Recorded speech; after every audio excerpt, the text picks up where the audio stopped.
TO plays. Hey there, this is Tio, bringing another Kerbal Space Program video from my Career Mode demo series. This is going to be video number 11. I'm going to build an orbital station around the Mun today. So there you see me accepting a couple contracts. Two of the contracts are very similar. One is to build an orbital space station around Kerbal, and the other is to build one around the Mun. They both require a station that could seat 5. Around the Mun, I require a pilot, and they're going to net me several 100,000 credits, which is great. Here you see I'm going through my science options. I've got some credits that I want to spend. Definitely picking up specialized construction that's going to give me the medium docking port that I wanted in the last time I tried to build the station. So I'm going to load that same Mun station that I built before, but now I get to use my medium docking port that I just unlocked. I'm also going to go ahead and pick up heavier rocketry finally. Gives me the more powerful engines and command modules, which is nice to get. That includes the Mark II lander can, the larger Apollo style command module, and yep, there you see I'm using some of my new parts on the original Mun station. Went ahead and swapped out that bottom engine with the mainsail. Mainsail's, I believe, probably the most powerful engine for that diameter. And yeah, I'm gonna make some improvements to my space station now that I've got some new parts to play with. Like I mentioned, I already swapped out that skipper engine. I'm going to add lots and lots of docking ports, especially now that I've got the medium docking port. Ideally, anything in line with the engine, I would put a large docking port, and I can actually add larger modules to the station. But in this Generation 1 type station, don't expect that I'll keep it forever anyway. I might be able to, especially in this career playthrough. I don't know how many videos I'll be making with this career mode, but there you see I'm extending the station a little bit now that I've got some structural parts, those structural tubes. I've got that structural tube plus the set of tubes that are you can change the length of the tubes, which is nice. I don't know if the game treats them any differently as far as physics. I would imagine the stationary, the single tube there that's not adjustable would be a little stronger because the wall thickness is so much higher. I don't know if that's the case. I don't know if the physics in the game treat it any differently though. So now that I've got the larger storage module, I'll forget the name of it now, with the two sets of doors open, I can move some of my components in there so they're out of sight. Makes it look a little cleaner. Got my mono-propellant tanks, batteries, yep, control wheel. Let me strut up my station a little bit. Like I said, I'm going to absolutely add more docking ports. I don't like to block the doors, obviously, so I'll just put 2 docking ports on the side. There's the structural tubes that I was talking about. You can adjust the length of the tubes if you like. So those tubes are really handy if you have some other components that you want to hide. You can actually snap them to the inside diameter of the tube, which is nice. I'm also going to strut those tubes. Strutting can be funny. Sometimes you need to start the strut from the central component and then attach it to the 2 components. Sometimes it's the opposite. So there, I managed to get the strut to work. So typical science station. I got my science lab, some places to dock some vehicles, and that inline docking port on the top is going to allow me to expand the station if I'd like. So docking ports, docking ports, docking ports. That way you can always add more features, more modules. If you change your mind, you want to modify the build. As I mentioned in my contracts, I'll have to send up a pilot. I believe in this first launch, I send it up without a pilot, but I need a second launch anyway to assemble the station. So I'll send up a pilot in at least one of those launches, because I'll need to send my my science lander, and that'll have to be a separate launch. I also, because I added the docking ports to the bottom near the engine, those would be great to add some modular solar panels. So here I'll add a few solar panels. I like to have some permanent solar panels on the station. because it's always good to have a source of power, regardless of what modules are attached. However, long term, the best source of power for a station like this would be the Gigantor solar panels, the big ones. So I'll make the bottom panels modular, and I'll send those up in a later refit mission. So there's my first launch. You guys have seen these before. Relatively straightforward. I'm using a fairing, tried to make it aerodynamic, and I tried to add enough control wheels so that it'll be easy enough to put into orbit. Those 4 boosters feed into the core stage with a fuel line, so my central stage should be fully fueled in a second here when I ditch my boosters. Sometimes I'll be more aggressive with the ascent depending on how it behaves. I want to be at a 45-degree incline at 20 to 30,000 meter altitude. But there you see my apoapsis is already getting pretty high, and I'm not traveling too fast, so not the most efficient ascent, but it'll do. So once I get up to about 100,000 meters, 100 kilometers for my apoapsis, I'll go ahead and time warp up to that point. And as you time warp, obviously you slow down, you're getting to the top of to get into your peak. So I need to be going 2,300 meters per second. Again, not the most efficient ascent, but I got plenty of fuel in that core stage, so let me time warp a little more and burn that really efficient, or really high thrust mainsail engine. That's the new engine that I just unlocked. Very handy for big payloads like this. You could technically get all this up into orbit with the smaller engines I've been using, but for simplicity and convenience, using the big mainsail now. All right, there, I'm just extending the permanent panels that I have on the station. Again, once I replace those at some point with the Gigantors, I'll just leave them retracted, and they'll always be there in case I need them, but those are pretty temporary. I want to build some modular solar panels for the station. So some folks like to assemble their stations in orbit around Kerbin. Sometimes I'll do that. Sometimes I'll also assemble it in orbit around the destination, in this case the Mun. So if you're traveling really far, it's much more convenient to assemble it in orbit around Kerbin, and then once it's all assembled and you have it the way you like it, assuming the weight is distributed correctly, you can then send your station to its destination in one burn. You just have to design it so that your engines are efficient enough, you've got enough fuel. I like to assemble it in orbit around the Moon. The Mun's close enough. It's not a big deal. I'm not worried about trying to get it all in one convenient burn. I can send one component at a time if I like. The only issue you might run into is having personnel on board. In this case, I've got 4 antennas that'll keep me in keep the vessel in control. I'll have constant communication back to Kerbin, hopefully, unless I'm on the other side of the Moon, the dark side of the Mun. I don't have any relay satellites around the Mun yet, so. But because I'll approach the Mun on the Kerbin side, I'll be able to do my burn without losing control of the probe. The second vehicle that's sent up is going to have a Kerbinite, so I'll maintain control of it regardless. So, yeah, this will be a 2-part video. I'll send the main section of the station here, and then I'll send my first lander. So the station itself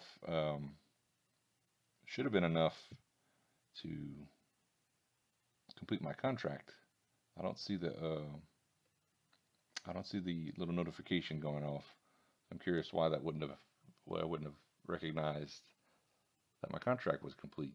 The contract was for a station around Kerbin that seats 5 in a stable orbit. So I have to go back and check and see if it gave me credit or not. And then I'm loading my lander. You saw I used an alarm clock for the Mun station section 1. So I haven't actually put it in orbit around the Mun yet. It's actually on its way to the Mun right now, and I'll use this time to build my lander, or modify my lander.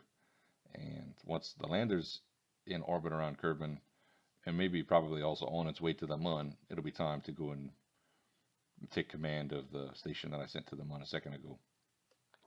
Alarm clocks can be really convenient for that sort of thing. It's also just as easy to time warp and finish what you're doing with one vessel instead of hopping back and forth. But sometimes I use alarm clocks even when I'm around Kerbin, when you're still not time warping very much. just because, I guess. So like I said, I need to send a pilot. Unfortunately, my lander only seats one. I don't want to add the extra weight to send 2 Kerbals. So I'll send a pilot just for the sake of completing my contract, but I do need to send a scientist. Scientist is what you need to run science experiments in the science lab, and ideally, once I've got enough Kerbals, I can send a scientist in the lander as well, run science experiments on the surface, and bounce from one biome to another, resetting experiments as he goes. But a pilot's good enough for that sort of thing as well. I can't reset experiments, so you have to do one biome at a time, but it works.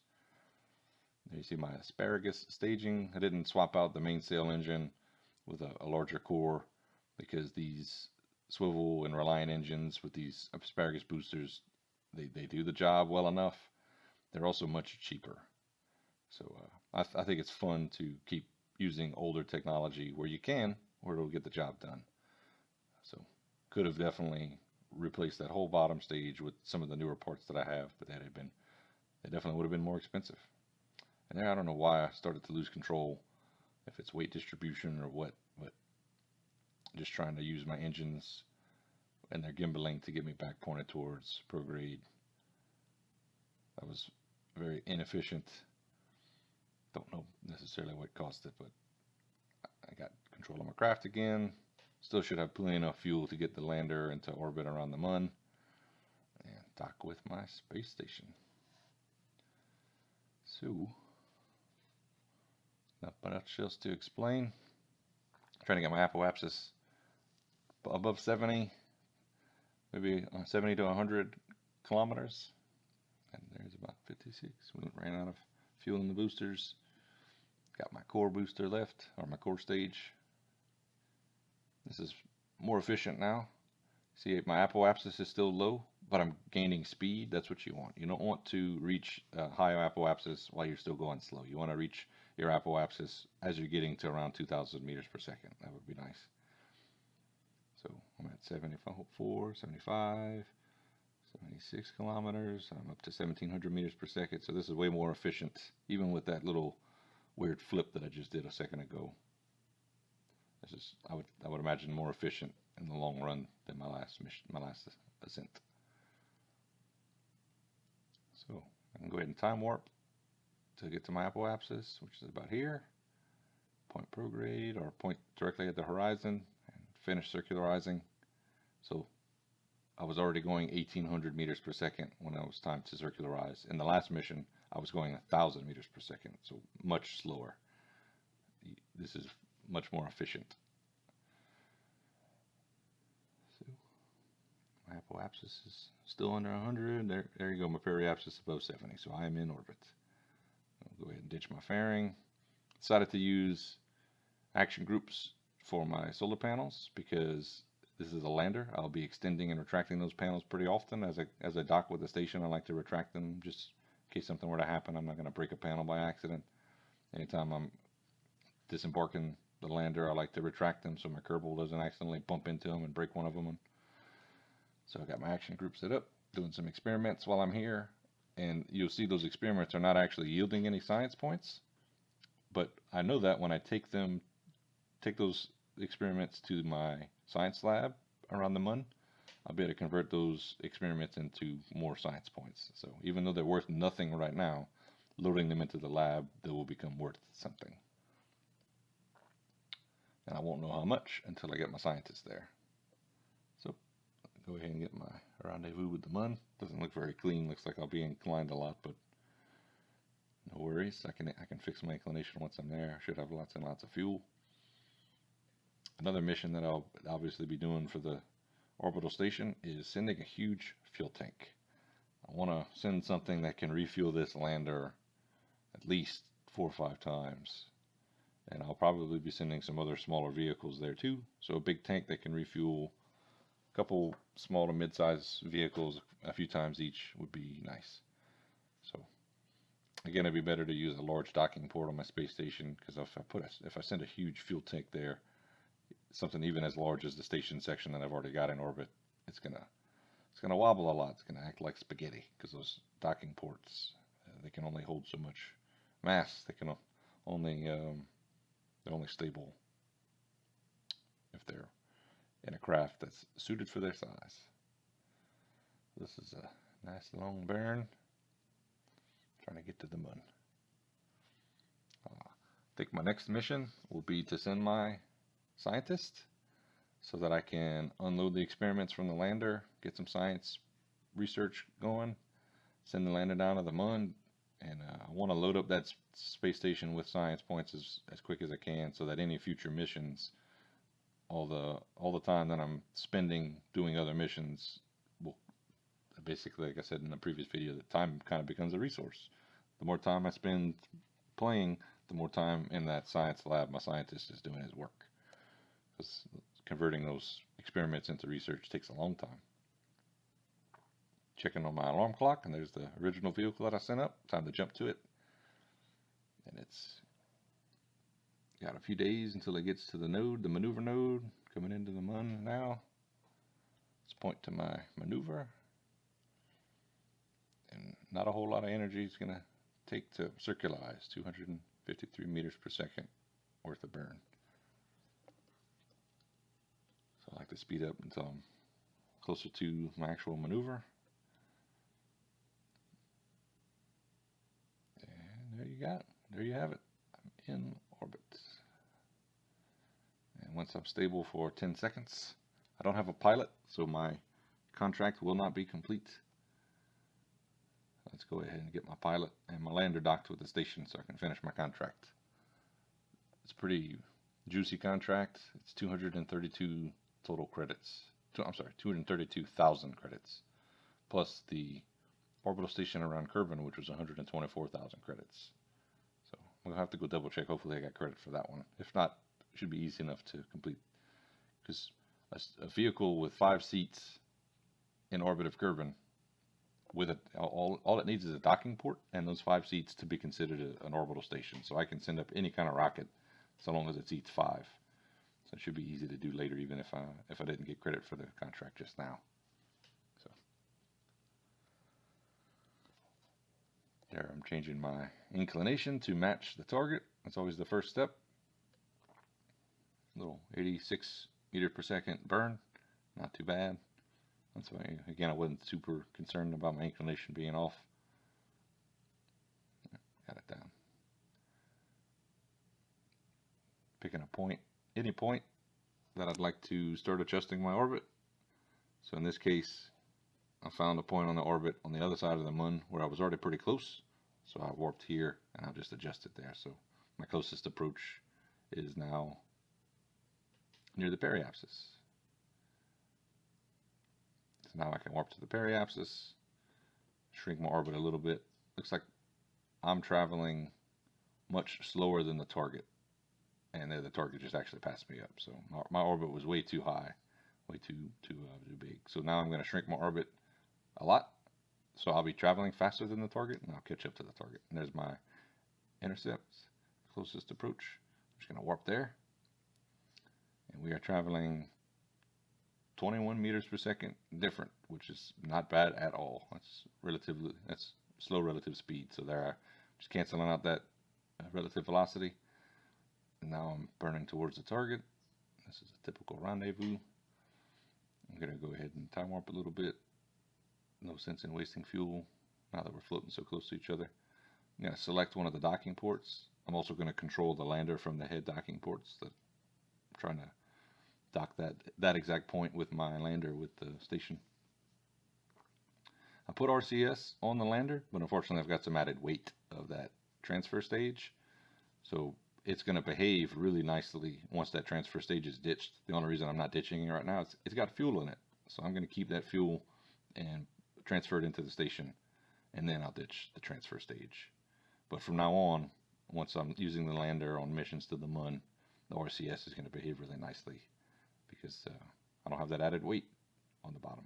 Technically, I guess what I could have done, could have put the thrusters where they needed to be on the lander, added the transfer stage, see where the center of gravity would have shifted to, and then added a second set of thrusters to the transfer stage. That would have been thinking with my noodle, but didn't do that. So ditched the transfer stage on the lander.